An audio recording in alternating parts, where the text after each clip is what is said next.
ನಮಸ್ಕಾರ ಸ್ನೇಹಿತರೆ, welcome back to my channel. Ration card KYC ಸಂಬಂಧಪಟ್ಟ ಹಾಗೆ ನಾವೇನು ಮಾಡಬೇಕು, ನಮ್ಮದು ಆನ್ಲೈನಲ್ಲಿ ಚೆಕ್ ಮಾಡಿದ್ರೆ KYC ಆಗಿದೆ ಅಂತ ಬರ್ತಾ ಇದೆ. ರೀಸೆಂಟಾಗಿ ನಾವು KYCಯನ್ನು ಮಾಡಿಸಿದ್ದೇವೆ.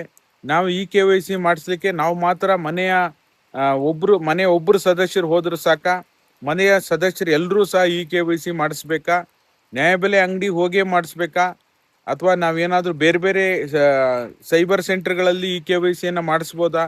ಈ ಎಲ್ಲ ಪ್ರಶ್ನೆಗಳಿಗೂ ಈ ವಿಡಿಯೋದಲ್ಲಿ ಉತ್ತರ ಸಿಗುತ್ತೆ.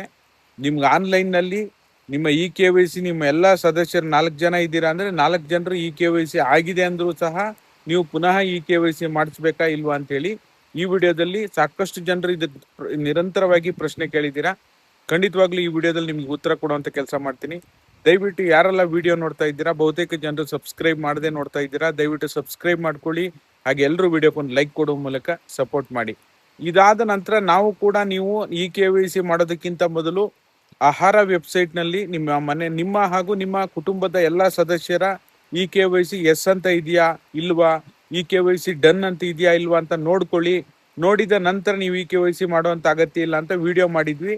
ಬಟ್ ಅದಾದ ನಂತರ ಆಹಾರ ಇಲಾಖೆ ಸಚಿವರು ಇದಕ್ಕೆ ಸಂಬಂಧಪಟ್ಟ ಹಾಗೆ ಮಾಹಿತಿ ಕೊಟ್ಟಿದ್ದಾರೆ.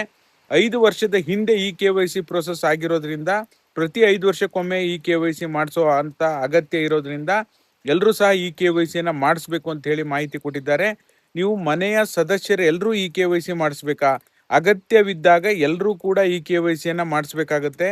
ಹಾಗಾಗಿ ನನ್ನ ಸಜೆಷನ್ ಏನಪ್ಪಾ ಅಂದ್ರೆ, ನೀವು ಆನ್ಲೈನ್ನಲ್ಲಿ ನಿಮ್ದು KYC ಎಸ್ ಅಂತ ಇದ್ರೂ ಕೂಡ ನೀವು ನಿಮ್ಮ ನ್ಯಾಯಬೆಲೆ ಅಂಗಡಿಗೆ ಈಗ ಆಲ್ರೆಡಿ ಯಾರ್ಯಾರು KYC ಮಾಡಿಸ್ಬೇಕು, ನಿಮ್ಮ ಮನೆಯಲ್ಲಿ 5-6 ಜನ ಇದ್ರೂ ಸಹ ಅವೆಲ್ಲ ಲಿಸ್ಟು ಈಗ ಆಲ್ರೆಡಿ ಹೋಗಿದೆ. ಓಕೆನಾ? ನಾನು ಕೂಡ ನಮ್ಮ ಹತ್ತಿರದ ನ್ಯಾಯಬೆಲೆ ಅಂಗಡಿಗೆ ಏನು ಲೀಸ್ಟ್ ಬಂದಿತ್ತು ಅದನ್ನ ಪ್ರಿಂಟ್ಔಟ್ ತೆಕ್ಕೊಟ್ಟಿದ್ದೇನೆ. ಆಲ್ಮೋಸ್ಟ್ ಇಲ್ಲಿ ಎಲ್ಲ KYC ಡನ್ ಅಂತ ಇರೋರ್ದು, KYC ಎಸ್ ಅಂತ ಇರೋರ್ದು ಸಹ ಅಲ್ಲಿ ಲೀಸ್ಟ್ ಹೋಗಿದೆ. ಓಕೆನಾ? ಹಾಗಾಗಿ ನೀವೇನು ಮಾಡಬೇಕಪ್ಪ ಅಂದರೆ, ನಿಮ್ಮ ಹತ್ತಿರದ ನ್ಯಾಯಬೆಲೆ ಅಂಗಡಿಗೆ ಹೋಗಿ ವಿಚಾರ ಮಾಡಿ. ಈಗ ಆಲ್ರೆಡಿ KYC ಸ್ಟಾರ್ಟ್ ಆಗಿದೆ. ಕೆಲವೊಂದು ಕಡೆ ಸರ್ವರ್ ಸಮಸ್ಯೆ ಬರ್ತಾ ಇದೆ, ಕೆಲವೊಂದು ಕಡೆ KYCಯನ್ನು ಮಾಡ್ತಾ ಇದ್ದಾರೆ. ನೀವು ಕೂಡ ಹೋಗಿ ವಿಚಾರ ಮಾಡಿದ್ದೀರಾ?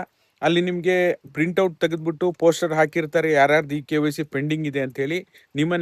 ನಿಮ್ಮ ಹತ್ತಿರದ ನ್ಯಾಯಬೆಲೆ ಅಂಗಡಿ ಹೋಗಿ KYC ಪೋಸ್ಟರ್ ಹಾಕಿದಾರಾ ಇಲ್ವಾ ನೀವು ಚೆಕ್ ಮಾಡಿದ್ದೀರಾ? ಪ್ರತಿಯೊಬ್ಬರು ಕಮೆಂಟ್ ಮಾಡಿ. ಫೈನಲ್ ಏನಪ್ಪಾ ಅಂದರೆ, APL ಕಾರ್ಡಿನ ಮಾಡಿಸ್ಬೇಕಾ, ಅಂತ್ಯೋದಯ ಕಾರ್ಡಿನ ಮಾಡಿಸ್ಬೇಕಾ, BPL ಕಾರ್ಡಿನ ಮಾಡಿಸ್ಬೇಕಾ, ಎಲ್ಲದಕ್ಕೂ ಉತ್ತರ ಈಗ ಎಲ್ಲೂ ಕೂಡ ಬೇರೆ ಕಡೆ ಎಲ್ಲೂ ನಿಮಗೆ KYC ಮಾಡ್ತಾ ಇಲ್ಲ. ಇದು ಕೊಟ್ಟಿರುವಂಥದ್ದು ನ್ಯಾಯಬೆಲೆ ಅಂಗಡಿಗೆ ಮಾತ್ರ.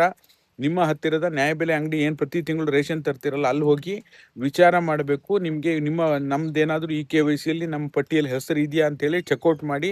ಎಷ್ಟು ಜನರದ್ದು KYC ಪೆಂಡಿಂಗ್ ಇದೆ ಅವೆಲ್ಲವನ್ನು ಕೂಡ ಇದೇ ಸೆಪ್ಟೆಂಬರ್ 30ನೇ ತಾರೀಕು ಕೊನೆಯ ದಿನಾಂಕ ಕೊಟ್ಟಿದ್ದಾರೆ.